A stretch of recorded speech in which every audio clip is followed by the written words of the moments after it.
Good morning, and welcome to the first official class of Fall 2000 Sunday School. So excited to have you guys with me today. So the lessons we're going to work on for the next few weeks, they come from the Old Testament. Now, you guys remember that the Old Testament is in the front of the books. And a lot of the times, they have really long, funny names. And the book that we're going to be working with for the next couple of weeks is the book of Genesis. Now, Genesis is a word that means beginning. So who can tell me where in the Bible the book of Genesis is? Who? Yes, you, with your hand up.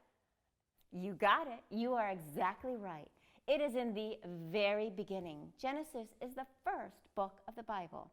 So these stories that we're talking about happened long time ago.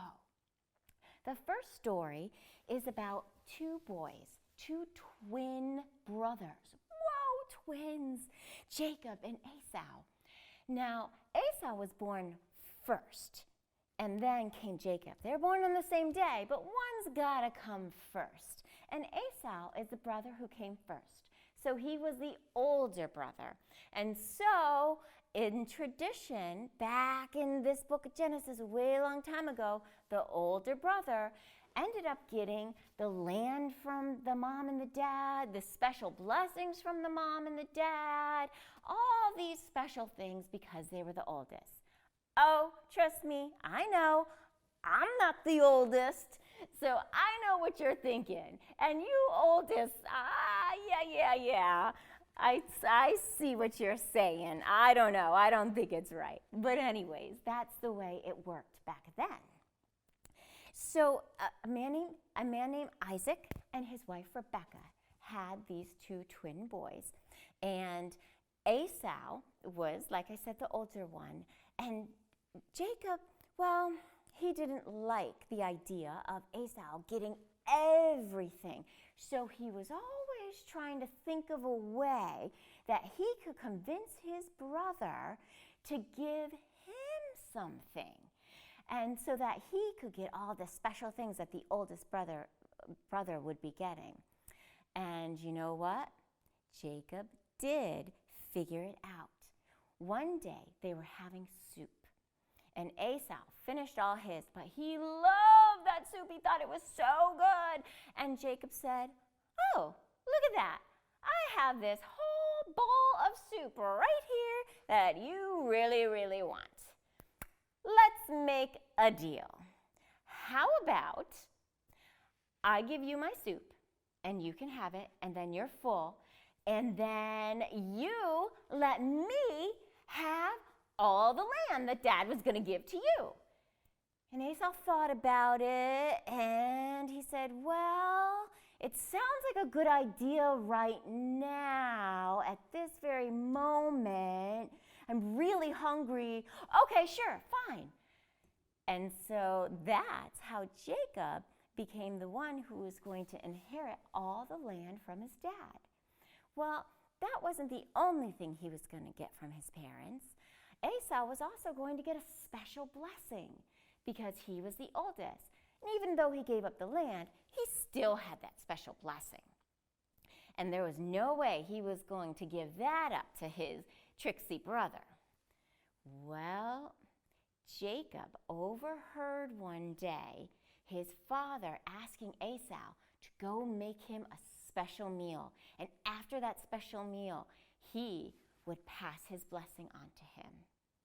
So Jacob went and ran and got all the ingredients for the special meal. And he got it together, and he ran really fast, way faster than Esau. And he ran into his father, and he put his head down, and he offered his father the meal. And he didn't say a single word. He just sat there with his head down. And don't forget that Esau and Jacob were twins, and twins what? Look a lot alike, right? So if there's no lights and he's an old guy who can't see and Jacob's not talking, he had no idea that this was Jacob giving him the meal. So Isaac ate the meal, and afterwards he put his hand on Jacob's head and he gave the blessing to his special son. Well, Esau came in right as that happened. And I know what you're thinking. He was really, really upset. He was so upset, and he and Jacob got in a really big argument. You guys have brothers and sisters. I know you know what I'm talking about right now. I have 2 sisters and a brother. We can really get into big arguments. And finally, Jacob left. Even though he officially had the blessing and officially had the land, he knew what he had done probably wasn't the nicest thing for his brother, and so he left. And he left for a very, very long time until he had grown up and had kids. And he said, you know what? I got to make this right with my brother. I haven't seen my twin brother since I've been a grown-up. And so he and his whole family, his wife and all of his kids, made the journey back to see Esau. And Jacob was pretty nervous when he first went there. He wasn't sure how his brother was going to receive him, if he was going to be mad and kick him out and chase him all the way back. But what do you think happened? These are 2 brothers that had an argument, and then they hadn't seen each other for a long, long time. Do you think they stayed mad for that long, long time? No, I don't think so either. I think that when you have an argument and you're upset about something, it kind of goes away after a while, and you realize that the people you love that you were arguing with, they're way more important to you than the thing that was being argued about. And that's what happened here. Jacob and Esau met years and years and years later, and they hugged. Because it didn't matter that they had been broken. What mattered was that they were coming together once again. Now, your special activity this week that goes along with the lesson is something that actually I think is really, really kind of cool. It's called a kintsugi art project. What? Kintsugi? What in the world was that? And you know what? Until like a month or 2 ago, I didn't know what it was either, until my friend told me that he had done a music kintsugi art project. And I'm going to give you guys the link so Mom and Dad can click on that and you can see his art project, music art project that he did. So what is kintsugi art? What it is you make something beautiful and then you rip it all up. No, don't worry, it's going to get better. You rip it all up and you put it back together so that you can see it was broken, but it's even more beautiful back together. I'm going to show you what I mean. I colored in that bowl and then I ripped it all up, but I started to put it back together. I don't know if you guys can see in the cracks where it had been broken. Do you see the beautiful glittering light holding it together? So it's okay if things get broken. It's okay if we have arguments with people.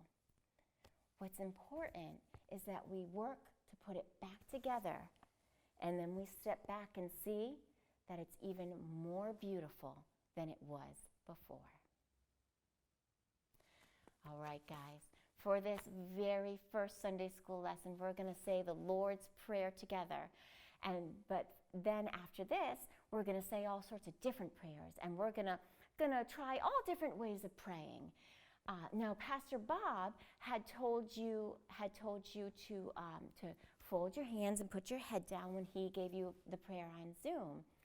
I'm going to have you do it the way I usually do the Lord's Prayer. I usually look at the cross when I say the Lord's Prayer. So, give me 1 second.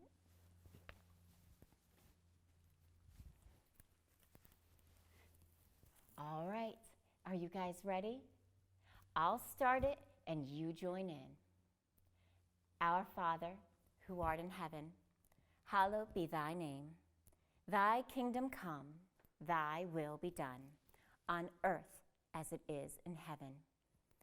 Give us this day our daily bread, and forgive us our debts, and please forgive our debtors. Lead us not into temptation, but deliver us from evil. For thine is the kingdom, and the power, and the glory forever. Amen.